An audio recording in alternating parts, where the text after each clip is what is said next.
What if I told you overthinking isn't a sign of intelligence, but a disguise for fear? Behind every spiraling thought lies a silent voice that says, "I'm not enough." Overthinking isn't clarity, it's self-doubt wearing a lab coat. And once you see that, you can't unsee it.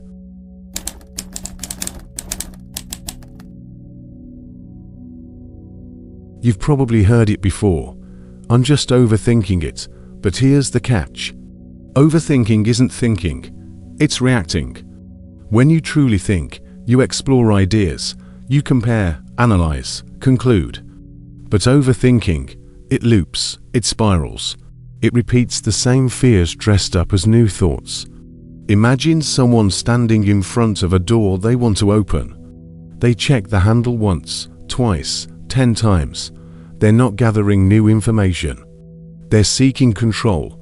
Overthinking works the same way.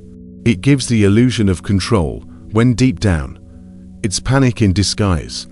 Psychologists call this cognitive distortion. It's when the brain exaggerates, magnifies, or distorts reality because it doesn't feel safe, not mentally unsafe, emotionally unsafe. We overanalyze not because we want answers, but because we don't trust ourselves to act. And here's where the philosophy cuts even deeper. Socrates once said, "The unexamined life is not worth living." But he didn't say, "Examine the same thought 72 times. There's a difference between questioning life and questioning yourself into paralysis. Overthinking isn't wisdom, it's hesitation.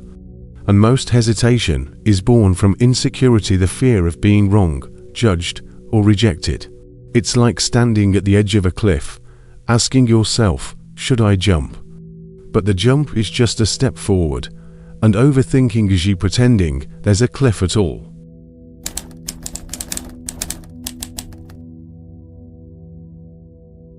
Insecurity doesn't shout. It whispers. It doesn't say, "You can't do this." It says, "Are you sure?" And that question becomes a prison.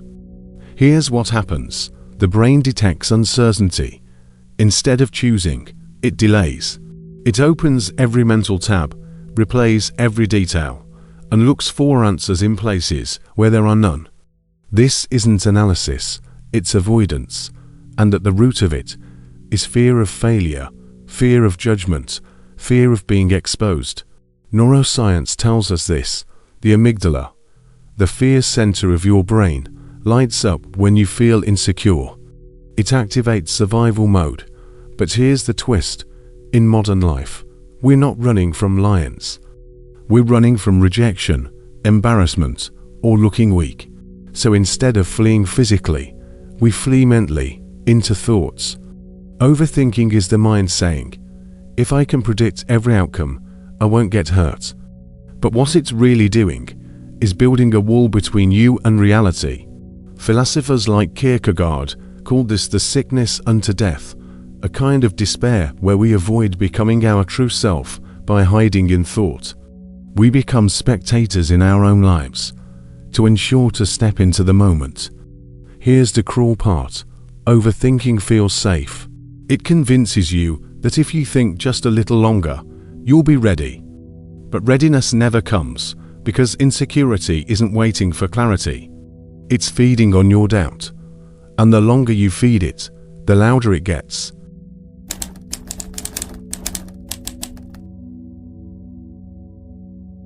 Control. That's what overthinking promises. If I can just think this through one more time, I'll finally be safe. But here's the uncomfortable truth. Control is a myth. Think of someone pacing before a big decision. They rehearse every scenario, obsess over every word, replay every possibility. They call it preparation. But what it really is fear wearing a mask. Psychologists call this intolerance of uncertainty. The brain hates what it can't predict. So instead of choosing, it over-prepares, not to succeed, but to avoid risk. And that's the trick. Overthinking doesn't give you control. It gives you the illusion of control. It feels like progress, but it's paralysis in motion. And it works because mentally you feel busy. You're solving things, preventing pain, getting smarter. But emotionally, you're still stuck at the start line. Here's where philosophy challenges us. The Stoics believed control begins within, not in perfect planning, but in mastering your response to uncertainty. Epictetus said, "Some things are up to us, and some things are not." Overthinking forgets this. It tries to make everything up to us, outcomes, reactions, even the opinions of others, but that only feeds the loop, because the more you try to control what can't be controlled, the more your mind spins in defense of something that was never yours to hold. And here's the hardest pill to swallow. The solution isn't more thinking, it's letting go. But if letting go ends the cycle, why do so many people stay trapped in it?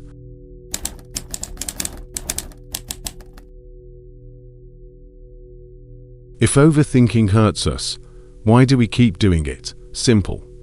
Because pain can be familiar, and familiar feels safe, even when it's the thing holding you back. Psychologists explain it through the reward loop. Every time you overthink, your brain gets a small hit of relief. You feel like you're doing something productive. You feel like you're protecting yourself, and for a moment you're not afraid. That's the trap. You're not solving anything. You're soothing yourself with motion. It's the mental equivalent of scratching an itch. Feels good in the moment, makes it worse long term. And here's the deeper layer. Overthinking becomes part of your identity. I'm a deep thinker. I'm careful, cautious, analytical. It becomes a story you tell to justify your hesitation, but in truth, it's not depth, it's delay. Philosophers like Nietzsche warned us about the danger of self-deception. He believed people would rather suffer with what they know than risk the chaos of becoming someone new. Because the moment you stop overthinking, you have to decide, you have to act, you have to face rejection, failure, discomfort, change. And that's terrifying. So your mind says, let's just stay here. One more thought, one more what if. It's safer to loop than leap. But that safety is costing you time, energy, confidence, and maybe your potential. And the longer you stay in the loop, the harder it is to remember what freedom even felt like.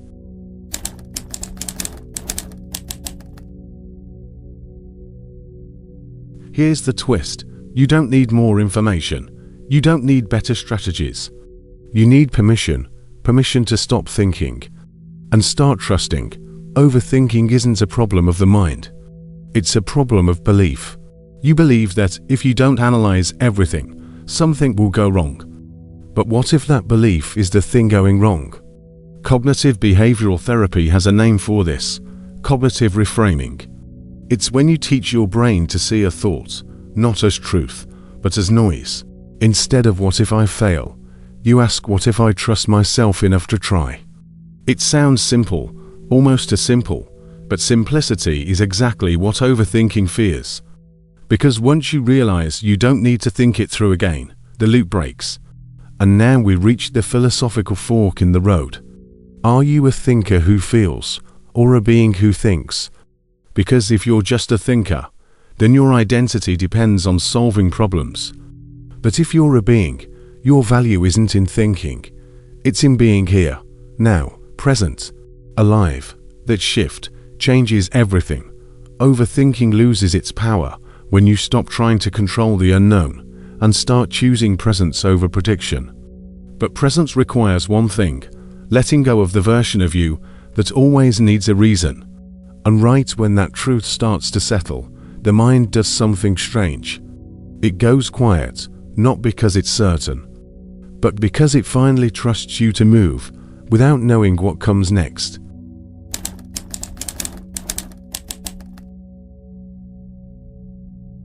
We've called it a mask, a defense, a loop. But what if overthinking isn't the core issue at all? What if it's just the symptom? Imagine this. You take away someone's overthinking. You strip back the second guessing, the analysis, the fear. And what's left? A person who doesn't know who they are without the noise. Because the real problem might not be the thinking itself.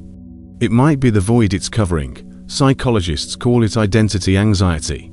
When you've built your personality around protecting yourself, taking that protection away doesn't reveal confidence.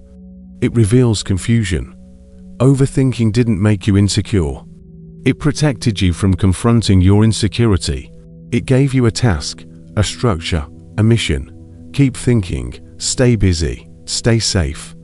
And maybe that's why letting go feels so hard. Because to let go of the thoughts, you'd have to face the silence underneath them. That silence isn't empty. It's asking questions you've been avoiding. Who am I if I stop fearing mistakes?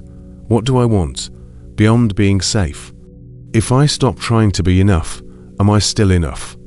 And maybe, just maybe, overthinking wasn't your enemy. It was your shield. But if the shield drops, what happens when you finally step into the open?